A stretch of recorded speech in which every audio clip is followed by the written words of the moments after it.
जय श्री श्याम। तो पेश है आज की नई हॉरर स्टोरी, जिसमें है 4 दोस्त और 4 भूतनियाँ। चारों दोस्तों का सामना होता है 4 कब्रिस्तान की भूतनियों से। तो सुनते हैं कहानी,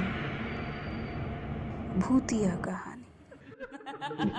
रात के 12 बजे जब पूरा गांव सो रहा था, चारों दोस्त टॉर्च लेकर कब्रिस्तान पहुंचे। ठंडी हवा बह रही थी और पेड़ अजीब तरह से हिल रहे थे। कब्रों के बीच सफ़ेद धुंध निकल रही थी और अचानक ही उन्हें एक डरावनी हंसी सुनाई दी। चारों ने चारों ओर देखा। सामने 4 सफ़ेद कपड़े पहनी हुई भूतनियाँ हवा में तैर रही थीं।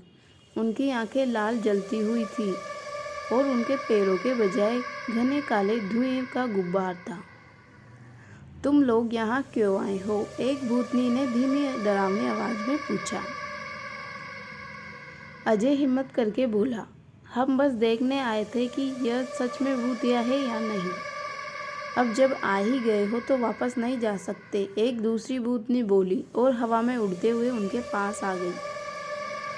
अचानक समीर का हाथ अपने आप ऊपर उठ गया और उसकी टॉर्च जमीन पर गिर गई। रोहन के पैर किसी ने पकड़ लिए और जमीन पर गिर पड़ा। विक्रम और अजय भी डर से कांप रहे थे। भूतनियाँ अब काले धुएं में बदलकर चारों दोस्तों को घेरने लगी। विक्रम को अपनी दादी की एक बात याद आई, किसी भी मुसीबत में भगवान को पुकारो। उसने कांपते हुए जोर से कहा, जय श्री राम, जय बजरंगबली। बाकी तीनों ने मिलकर जोर से भगवान हनुमान जी का नाम लिया।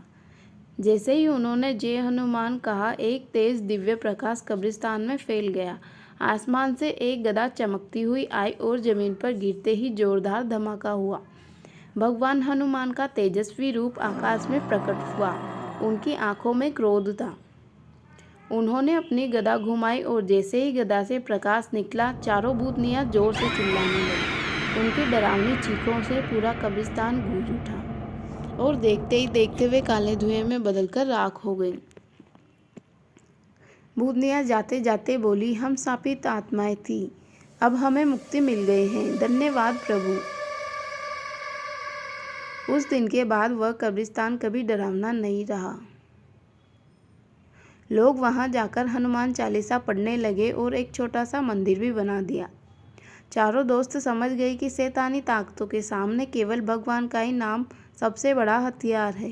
जय श्री राम, जय बजरंगबली।